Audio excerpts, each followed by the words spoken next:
Exortar não é só chamar a atenção. Exortar também é motivar. Exortar também é apontar o caminho certo. Não é só bronca não, tá, gente? É bronca também. É o puxão de orelha. Você já viu um cajado de pastor? O cajado de pastor ele é uma vara, né, de madeira, mas a ponta dele tem uma voltinha. Aquela voltinha servia para encaixar no pescoço da ovelha. Quando a ovelha estava sendo meio rebelde, indo para onde não era para ir, então se pegava o cajado e puxava a ovelha. Quem já sentiu um puxão desse vindo de Deus? Já? Bispo, eu já senti algumas vezes. Quem já? Exortação. Por exemplo, quando Josué estava desanimado pela morte de Moisés, Deus vem e o anima. Aquilo é uma exortação. Seja forte, corajoso. Então, exortação também é recomendação. Faça isso, age dessa forma, abre mão disso, abre mão daquilo. Mas nem sempre as exortações são bem-vindas. E é aí que mora o problema. Porque tem gente que não aceita exortação. Eu já vi gente da igreja, da própria igreja, que quando um obreiro, quando um pastor, quando alguém bem intencionado foi dar um toque, foi exortar, a pessoa respondeu assim, na hora: amém, sim senhor, sim senhora. Mas depois que deu as costas, começou a falar o seguinte: eu sou perseguida aqui na igreja. O fulano me persegue. A fulana me persegue. Todo mundo aqui me persegue. E não é perseguição. É o quê? Exortação, que é cuidado. Exortação significa cuidado. Ninguém gosta de ser exortado, ou gosta? Quem aqui, quando era criança, era uma criança traquina? Era bem... Quem aprontava? Vamos falar o português. Quem aprontava? Aprontava? E como é que era em casa? Filho, parabéns. Meu amor, não faz isso de novo que mamãe não gosta. Era assim? Como é que a mamãe fazia? Por que vocês estão fazendo assim, gente? Tem gente que está fazendo assim, Na hora você não entendia. Meu Deus, por que isso? Meu pai está me batendo, minha mãe está me exortando, está me dando bronca. Aí você virou pai, você virou mãe e veja só. Hoje você coloca o seu filho de castigo. Sim ou não? Porque se você criar o seu filho sem colocar algum tipo de limite, me desculpa, você está criando, não vou dizer um monstro, mas você está criando uma pessoa que vai te dar problema. E vai dar problema para todo mundo. Por isso que Deus coloca limite. Por isso que a exortação tem que ser bem-vinda. Amém? E a gente vai ler agora. Vamos lá. Hebreus 12, 5. Hebreus 12, vários versículos que a gente vai ler. Filho meu, leia alto. Não desprezes a correção do Senhor e não desmaies quando por ele fores o quê? Repreendido. Porque o Senhor corrige o que ama e açoita a qualquer que recebe o filho. Então, quando o pai repreende o filho, é porque ele ama. É porque ele sabe que o filho pode ser melhor. Quando vem um açoite, quando vem a vara da correção, o cajado da exortação, é porque Deus sabe, o pai sabe que eu posso ser melhor. Ruim é quando o pai fala assim: eu não vou falar mais nada com você. Vai por sua conta e risco. Aí é problema. Enquanto tem exortação, enquanto tem repreensão, é porque Deus está cuidando. Você tem que se sentir amado e não desprezado. Vou repetir. É claro que na hora você vai sentir uma mescla de coisas. É uma mescla de sentimento. Você vai sentir raiva da situação, talvez, de você. Você vai sentir decepção. Você vai ficar irritado. Às vezes, quem chama atenção, quem exorta, fala a coisa certa, mas do jeito errado, né? Com um nível de voz mais alto. Eu já fiz muito disso. Eu já chamei atenção de forma indevida. Inclusive em casa com a Cíntia. Eu já falei isso para vocês. A coisa era certa, mas o jeito que estava falando era errado. Isso acontece. Você já errou também, ou não? Quem já precisou pedir desculpa porque falou demais? Ou falou de menos? Então, mas com Deus não tem isso não. O que vem dele vem sempre certo. É que às vezes sai do céu certinho e pelos intermediários, às vezes, dá uma, né? Dá uma desnivelada ali. Então, você tem que vigiar para receber a repreensão com bons olhos, para receber a exortação com bons olhos e com bons ouvidos. Nosso Pai, vamos continuar. Nosso Pai querido e amado, Senhor, por nos querer tanto, nos amar tanto, nos corrige para nos proteger de todos os enganos do mundo e de todas as armadilhas de quem? Do diabo. Portanto, mesmo que ser repreendido não seja nada agradável, traz um desgosto ou tristeza no momento. Veja sempre como algo que bom para você. Entenda o que a palavra diz. A gente vai ler agora, e eu quero que você leia bem pausado para você entender o que você está lendo. Aqui, o autor aos Hebreus, Paulo, ele faz um paralelo entre a repreensão de Deus e do pai, da mãe, dos mestres, enfim, que querem o nosso bem. Vamos lá. Mas, se estais sem disciplina, da qual todos são feitos participantes, sois então o quê? Bastardos e não filhos. Além do que, tivemos nossos pais, segundo a carne, para nos corrigirem, e nós os reverenciamos. Não nos sujeitaremos muito mais ao Pai dos Espíritos para vivermos? Porque aqueles, ou seja, os pais, na verdade, por um pouco de tempo nos corrigiam como bem lhes parecia. Mas esse, ou seja, Deus, para nosso proveito, para sermos participantes da sua santidade.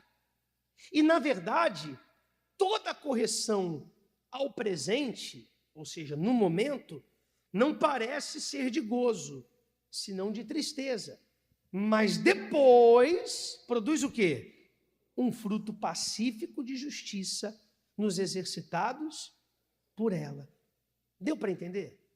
Então, por exemplo, a mãe, o pai, sempre repreende, sempre exorta. Às vezes são coisas simples, às vezes coisas complexas. Por exemplo, filho, não põe o dedo na tomada que dá choque. Por exemplo, daqui a pouco vem o Severino chorando. O que foi? Tomei choque. Por quê? A mãe falou, ele não ouviu. Coisa boba. Tomou um choque. Bobo. Mas eu já atendi mães chorando, dizendo assim, por que o meu filho não me ouviu?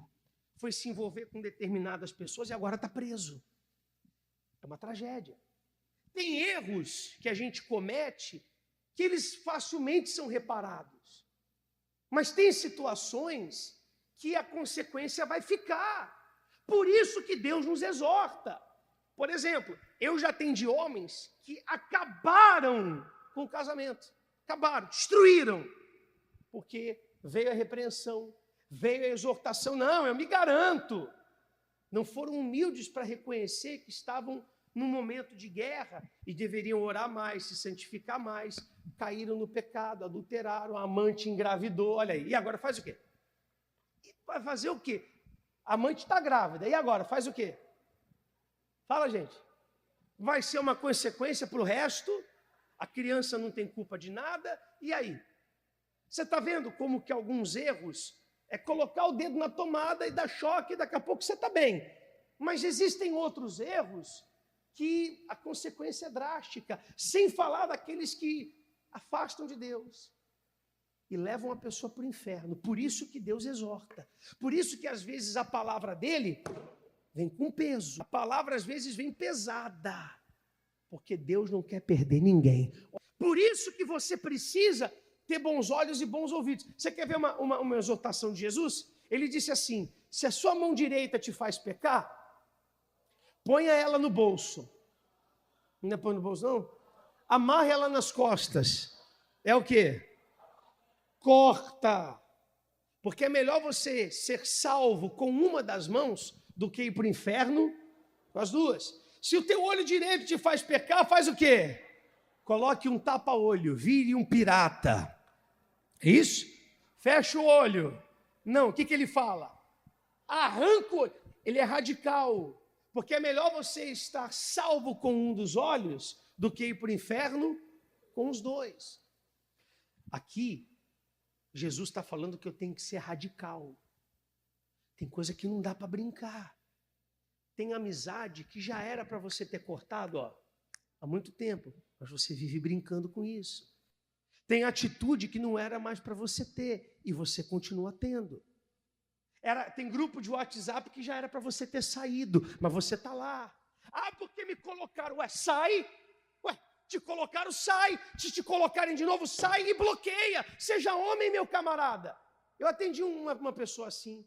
Não, bispo, me colocaram no grupo lá e tem um monte de coisa de sem vergonhice. É o grupo da firma. Eu falei, sai? Não, eu já saí, me colocaram de novo. Sai! E bloqueia, fala que você é casado, Se posiciona, rapaz. Sabe, a gente tem um pessoal que, misericórdia, para algumas coisas não se posiciona. Tem gente que se posiciona para a política, se posiciona para tudo, mas quando é a fé, é morno, é morna. Aí não vai ter choro nem vela. Depois que for para o inferno, acabou. Aí não tem mais exortação, mas também não tem mais o que fazer. Vai ficar lá para sempre. Você sabe que a mente humana não consegue entender o para sempre, né? Nossa cabeça não vai. O que é para sempre? Essa mente é limitada. Não quero nem imaginar o inferno. Misericórdia. Alguém disse assim, não, o inferno é inferno porque Deus não está lá. Não, o inferno é inferno porque a ira está lá. Assim como no céu está o amor, está a misericórdia, está a paz, no inferno está a ira.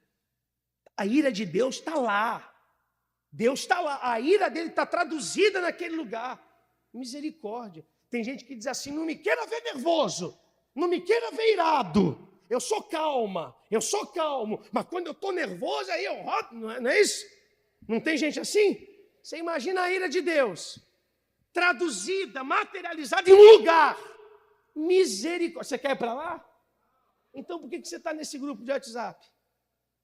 Você quer ir para lá? Então por que você continua mentindo? Você quer ir para o inferno? Alguém aqui quer ir para o inferno? Então, por favor, acate a exortação do Pai que te ama, do Pai que te quer bem, do Pai que enviou Jesus para morrer por você, porque Ele sabia que sozinho eu não seria capaz de ser salvo. Eu sou tão incompetente, a minha carne é tão podre, que eu não consigo me salvar sozinho. Eu preciso do amor expiatório. Eu preciso do sacrifício do Senhor Jesus. E graças a Deus pelo Senhor Jesus. Graças a Deus pelo seu amor. Amém? Agora eu tenho que acatar a exortação dele. Eu preciso. O que o Senhor quer que eu faça? Como que o Senhor quer que eu haja? Deus, ele fala comigo. Cucato, não é por aí, é por aqui. E tem hora que fala mesmo. Fala com você também? Então se sinta amado. Porque o pai repreende o filho que ama. Aí diz assim... Quando você é repreendido por seus pais, avós, professores, ou pelo pastor, e etc., entenda como algo benéfico para você. Pois quem não nos ama, não nos corrige, nos deixa caminhar para o abismo, pois não deseja o nosso bem. Mas quando alguém nos quer bem, tem cuidado, carinho, e amor para conosco e principalmente para com a nossa alma. Nos repreende, nos corrige quando estamos pendendo para algo errado e não podemos ficar com raiva por isso. Ao contrário, devemos parar tudo e o quê? E considerar. Olha as considerações que o bispo coloca aqui. Deixa eu ver como eu posso melhorar. Deixa eu dar ouvidos, ainda que não esteja de acordo nesse momento. Deixa eu rever minhas atitudes para mudar para Deus. Por exemplo, uma das exortações que a gente vê ao longo dos evangelhos é com respeito ao ganho de almas. Jesus exortou sobre isso. Ide por todo mundo